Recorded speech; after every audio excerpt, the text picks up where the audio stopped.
이제 오늘 본문은 이게 이제 1000년 동안 왕노릇 한다는 말씀이 나오는데요. 이 본문은 참 제일 어려운 본문입니다. 요한계시록. 요한계시록에서 제일 우리를 헷갈리게 하는 본문이 뭐냐 하면 이 1000년 왕국이라는 이 본문입니다. 왜 그러냐면 저거 들었죠 제가. 이것 때문에 막 교회가 갈라지고 이란이라 그러고 막 그러고 있습니다. 그게 뭐냐면 예수님이 재림하시고 난 다음에 1000년 다스리는 거냐. 이걸 이제 전천년. 전이란 말은 1000년 전에 재림하셨다. 후 1000년은 뭐냐면 1000년 왕국이 있고 난 다음에 예수님이 재림하신다. 무 1000년은 뭡니까? 그거와 상관없다. 이 1000년 기간이라는 것은 재림과 상관하는 게 아니라 예수님께서 승천하시고 난 다음에 다시 오실 때까지의 1000년이다. 이게 무천년. 어떤 사람은 이 본문을 가지고 전천년 예수님께서 백마 타고 오시고 난 다음에 그 다음에 1000년 동안 다스린다. 이때 다스릴 때 누구와 함께 다스립니까? 순교한 사람도 같이 다스린다. 그러고 나서요 마귀를 옥에 다 갖다 놓고 다 가둬 놓고 그 다음에 심판하실 때 누가 일어납니까? 죽은 자들이 나머지 부활할 자들이 일어난다.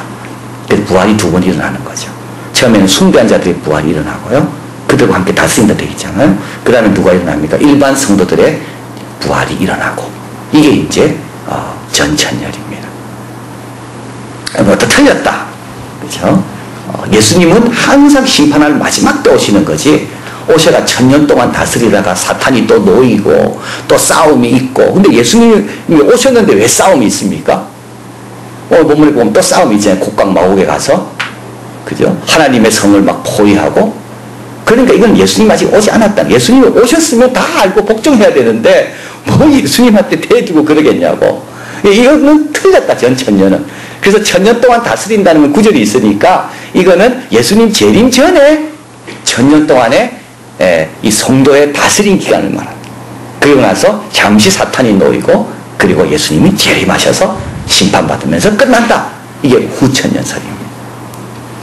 근데 성경 구절을 가만히 보면 전천년설이 맞는 것 같아요. 왜냐하면 예수님이 오신다는 게 19장에 있잖아요. 백마 타고 백마 탄 자가 쫙 따르고 예수님의 이름은 진실이요 아멘이요 충성이요 만주의 주여 그 쫙 오는 게 끝나거든요. 19장에. 그래서 20장이 바로 예수님 재림 다음 사건이라고 보기가 쉽습니다. 그러나 또 말이 안 되는 게 있어요. 뭐냐면 모든 예수님이 오셔서 백마 탄 자가 오셔서 만국을 다 새들의 먹이로 다 주신다고 19장 끝납니다. 근데 왜 또 만국이 남아있습니까? 그래서 우리 요한계시록을 읽을 때는 항상 조심해야 될 게 요한계시록은 절대 연대기가 아닙니다. 이거 끝나고 20장, 20장 끝나고 21장 연대기가 아니고요. 중간중간에 이 중간계시라는 것이 있는데 그 중간에 강조하고 싶은 것이 있으면 그것이 끼어들어가 있습니다. 그래서 이제 제가 보기에는 전천년, 무천년, 또 뭐죠? 후천년 이거와 상관없이 이 구절은 주님을 위해 순교한 자들, 충성한 자들을 격려하는 그런 말씀이다. 그래서 주님을 위해 충성해라, 순교할 정도로 헌신해라. 그거를 딱 중간에 끼워 놓은 겁니다. 그래서 이제 적어드렸죠. 19장 21절 마지막 이렇게 끝납니다. 그 나머지는 말탄 자의 입으로 나오는 검의 죽음에 모든 새가 그 고기로 배불리더라. 이렇게 끝나죠. 그러고 난 다음에 어떻게 됩니까? 20장 11절 천년왕국 건너뜁니다. 11절 또 내가 보니 크고 흰 보좌와 그 위에 앉으신 자를 보니 심판이 이제 일어나는 거죠. 그래서 19장 21절이 끝나고 10장의 이 천년왕국에 대한 것은 이건 중간 계시로 순교한 자들을 격려하고 충성스럽게 신앙생활을 지켜라는 것을 강조하기 위해 1000년 동안 너희들이 왕도를 할 수 있다는 것을 그냥 보여주는 이게 역사적인 어떤 그런 사건이 아니라 이런 의미를 갖고 신앙생활을 열심히 해라는 교훈의 내용이 거기에 있는 거고 그리고 실질적인 연대기적인 순서는 어디로 건너뛰어서 20장 11절로 간다는 겁니다. 그래서 여러분 누가 그건 뭐 전천년설이야 그런 것만 뭐 의식하지 마시고 그런 소리 하지 마라 그러시고 뭐 전천년, 후천년, 무천년 그거 몰라도 신앙생활 잘하면 된다. 주의 말씀으로 인하여 목을 베일 그 정도까지도 예수 그리스도로 더불어 내가 헌신하는 그 믿음을 여기서는 강조하는 것이 뭐 주님의 재림이 이때냐 저때냐 크게 중요한 게 아니다. 그래서 오늘 본문은 우리가 그것을 배우는 본문입니다.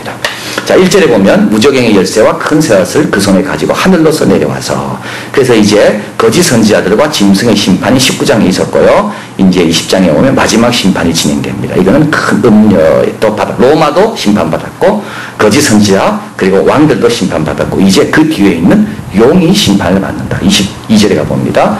용을 잡으니 곧 옛뱀이요 마귀요 사단이라. 잡아 1000년 동안 결박하여 무정에게 던져놓고 그 위에 임봉하고, 그래서 이제 삼중으로 결박당하죠. 쇠사슬로 결박당하고. 근데 용은 이게 뭐죠? 용은 영 아닙니까? 쇠사슬에 결박을 안 당합니다. 영인데요. 그러니까 요한계시록은 우리에게 자꾸 그림 언어로 자꾸 표현해주고 있습니다. 그걸 가지고 우리가 너무 이걸 실질적으로 받아들이면 이 본문은 사실은 어려운 겁니다. 그래서 쇠사슬로 결박하고 감옥에 넣어 잠그고 그 다음에 아무도 열 수 없도록 임봉하고. 자, 그런데 중요한 거는 그 후에 반드시 잠깐 놓으리라. 이게 이제 중요합니다. 그래서 주님 재림이라고 보기에는 어렵습니다. 주님 재림하시고 천년 다스리시고 그 다음에 왜 또 잠깐 놓입니까? 주님이 재림은 끝나는 건데요. 그리고 주님의 재림은 동에서 서까지 번개가 번쩍이는 것처럼 오시기 때문에 그걸 본 사람들은 다 애곡하고 다 복종한다 그랬습니다. 근데 나중에 또 미혹받아가지고 또 싸우는 그 일은 일어날 수가 없는 거죠. 그래서 이거는 전천년설 재림과는 상관없는 구절입니다. 자, 그래서 이제 4절, 또 내가 보니 보좌들이 거기 앉은 자들이 있어 심판하는 권세를 받았더라. 또 내가 보니 이게 중요한 겁니다. 예수의 증거와 하나님의 말씀을 인하여 목배임을 받은 자의 영혼들과 짐승과 그 우상에게 경배하지도 아니하고 이마와 손의 표를 받지도 아니한 자들이 살아서 그리스도로 더불어 1000년 동안 왕노릇한다. 이들은 죽지 않는다. 순교한 자는 죽은 자들이 아니다. 오히려 죽음을 이긴 자들이 바로 순교한 자들이다. 그들은 다스리는 자들이다. 그래서 죽을 때 왜 어떻게 죽었겠습니까? 이게 로마의 다스림을 받아 죽은 자들 아닙니까? 그러나 실제로 그들은 그리스도와 함께 다스리는 자들이다.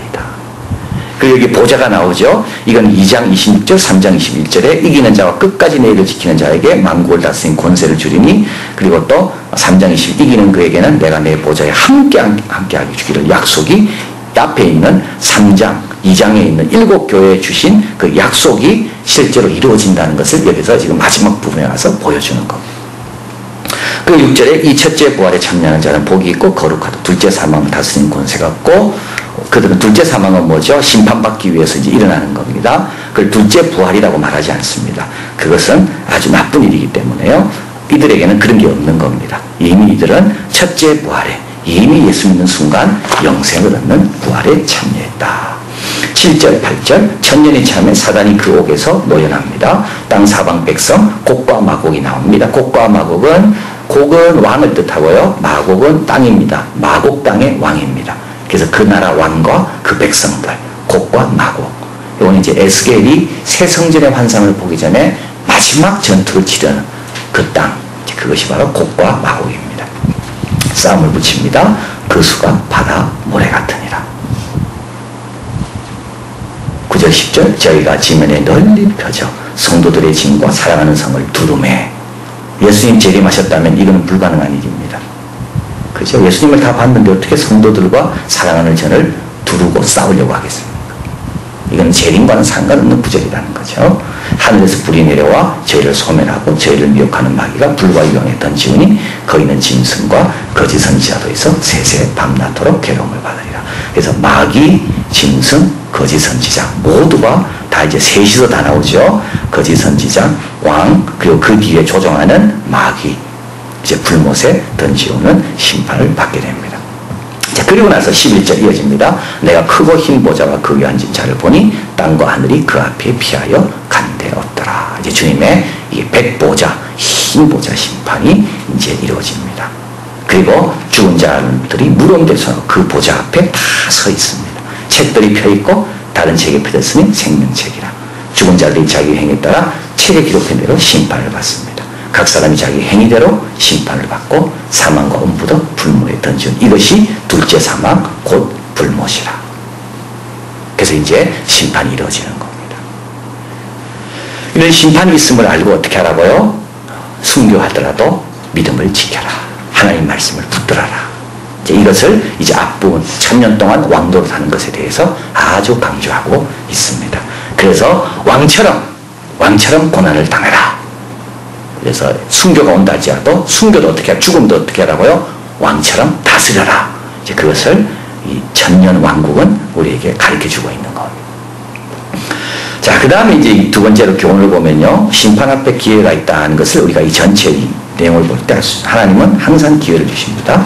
그래서 이 1000년 왕국에 대한 내용을 쭉 묵상해 보면 뭐가 느껴지는가 하면 하나님께서는 항상 마지막 심판하기 전에는 기회를 주신다. 그걸 알 수가 있습니다. 헌신적으로 충성스러운 자들을 볼 수 있는 기회. 그들이 다스린다 되어 있잖아요. 제사장이 된다고. 또 사탄을 결박한다는 말은 뭡니까? 하나님 은혜가 온전히 역사할 수 있는 기회를 주시는 겁니다. 그래서 핑계댈 수가 없는 겁니다. 내가 사탄 때문에, 내가 이런 것 때문에 내가 믿지 못했다는 핑계댈 수 없다는 거예요. 하나님께서 그 영혼을 구원하기로 작정하시면 사탄은 결박시켜 놓고 하나님께서 그에게 은혜를 주시는 겁니다. 그러면 뭐가 일어나나요? 심판이 일어나는 거죠. 그래서 하나님은 항상 기회를 주십니다. 근데 꼭 기회할 것은 구원을 얻을 기회뿐만 아니라 무슨 기회까지요? 고백할 기회로. 그래서 어떻게 해요? 사탄이 풀려나는 거예요. 왜 사탄이 풀려나겠습니까? 우리에게 기회를 주기 위해서. 어떤 기회요? 사탄의 미혹에 넘어가지 않는 기회. 내 믿음을 고백할 수 있는 기회. 나의 헌신과 충성을 하나님을 보여드릴 수 있는 기회. 그래서 이 천년왕국에서 이해가 되지 않는 것은 사탄을 끝까지 하나님께서 그냥 잡아놓고 계시지 왜 사탄을 풀어놓습니까? 하나님께서. 왜 하나님의 에덴 동산에 뱀이 들어가도록 허락하십니까? 그 이유가 있습니다. 아담과 이브가 하나님이 주신 말씀대로 충성하는 그걸 보일 수 있는 기회가 그때라는 겁니다. 뱀이 없다면 자기들의 충성을 보일 수 있는 기회가 없는 거죠. 그러나 뱀이 딱 나타나는 순간부터 어떻게 됩니까? 내가 하나님 말씀을 얼마나 소중히 여기는가를 그때 딱 드러나는 겁니다. 그래서 사탄이 놓이는 이유는 우리를 미혹하게 하는 게 아니라 우리를 어떻게 하라고요? 우리에 있는 속 사람의 참된 모습이 뭔가를 하나님께 보여드릴 수 있는 그런 좋은 기회라는 겁니다.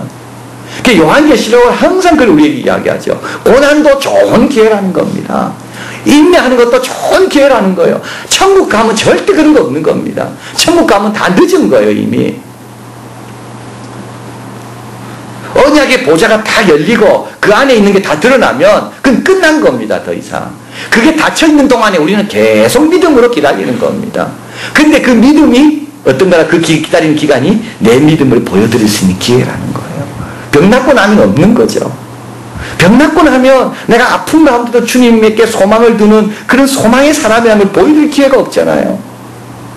그러니까 환자로 있을 때가 참 좋은 기회라는 거예요. 기다릴 때가 너무 좋은 기회라는 거죠. 그래서 왜 사탄이 갑자기 놓입니까? 그리고 왜 하나님은 천사들을 통하여 사탄을 결박시켜 놓습니까? 결박시킨다는 말은 뭡니까? 우리에게 기회를 주기 위해서. 사탄 때문이 아니라는 거죠. 사탄 때문이. 내가 믿으려면 얼마든지 믿을 수 있다는 거예요. 그럼 또 하나님 왜 또 풀어놓습니까? 사탄의 여러 가지 시험 앞에 내 충성과 내 믿음을 하나님을 보여줄 수 있는 그 믿음을 증거할 수 있는 기회를 주기 위해서. 그러면서 심판이 있는 거예요. 그러니까 하나님이 그냥 심판하면 우리가 상 받을 게 별로 없으니까 하나님께서 사탄을 풀어놓는 거죠. 하나님은 항상 뭘 하시기 전에 기회를 먼저 주십니다.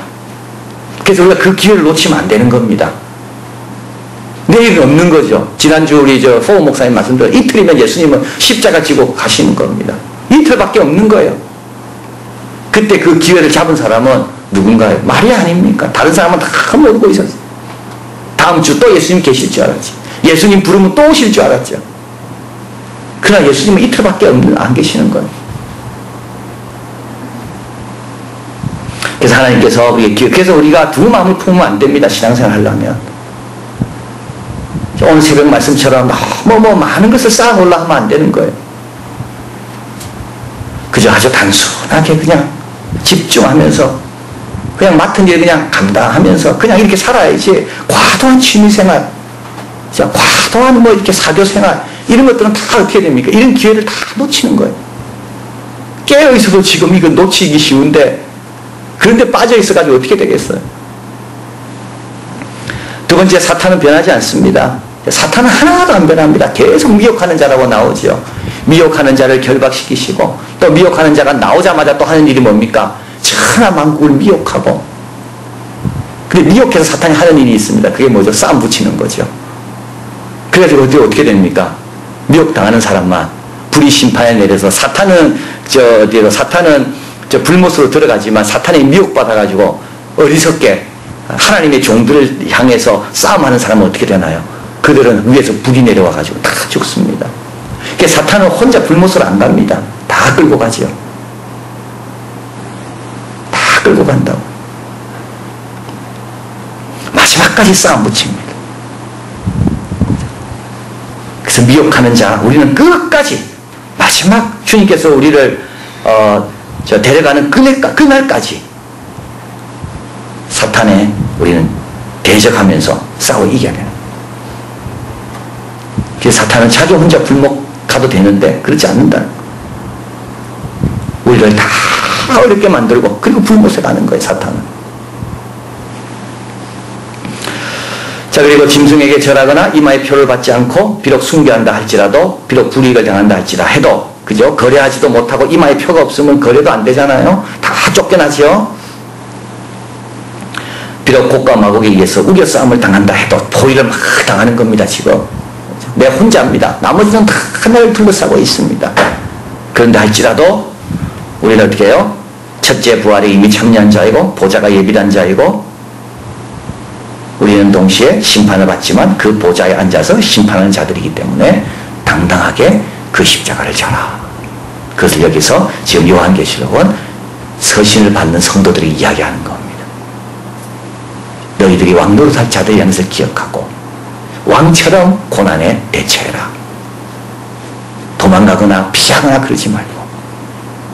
저번에 우리 엘리자베스 여왕에 대해서 말씀드렸잖아요. 엘리자베스 2세. 예. 그는 운동 경기를 본다 할지라도 뭐가 날라와도 피하지 않는다는 거 아닙니까?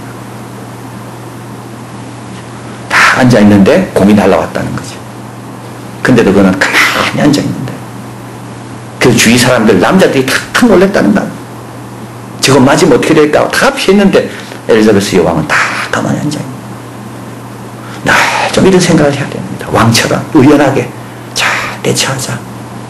고난이 와도 어려움이 와도 세세토록 왕도를 할 자인데 그 왕의 후손인데 내가 그 왕족인데 그걸 딱 기억하면서 흔들림 없이 의연하게 대처하자. 로마서 8장 17절 같이 있습니다.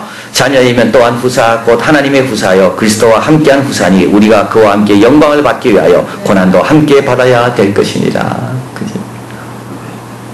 그와 함께 영광 받고 싶으면 고난도 그와 함께 받아야 된다.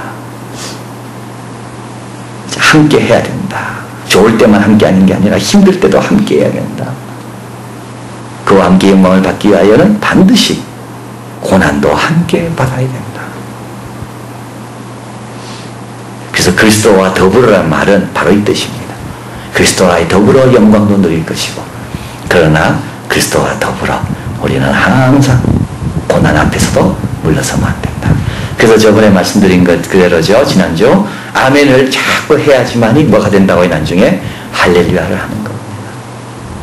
아멘을 계속 해야 됩니다. 힘들어도 아멘, 내 뜻대로 안 돼도 아멘, 기도할 때도 아멘. 아멘을 자꾸 하다 보면 나중에 어떻게 됩니까? 나중에 할렐루야 부르는 그날을 내가 경험하게 됩니다. 이 할렐루야가 큰 사람은 누구겠습니까? 아멘을 많이 한 사람이 할렐루야가 큰 겁니다. 아멘도 하지 않는 사람은 할렐루야 그 순간에 하나님을 찬양하기 너무 부끄러운 겁니다. 아멘을 자꾸 해야지 할렐루야가 되는 거예요. 영광을 받기 위하여 고난도 함께 받아야 될 것이다. 그래서 찬송가 있습니다. 이 몸의 소망 무엇인가 우리 주 예수뿐일세 우리 예수 밖에는 믿으리 아주 없도다. 자꾸 여러분 뭐 하늘로 하지 마십시오. 자꾸 그건 뭡니까? 우리 주 예수 밖에 믿을 것 많다고 생각해서 자꾸 붙잡고 해놓는 거예요. 굳건한 반석이시니 그 위에 내가 서리라. 무섭게 바람 부는 밤물결 높이 설렐 때 우리 주의 크신 은혜에 소망의 닻을 주리라. 우리 주님께서 주신다는 거죠. 소망의 닻을 준다는 거예요.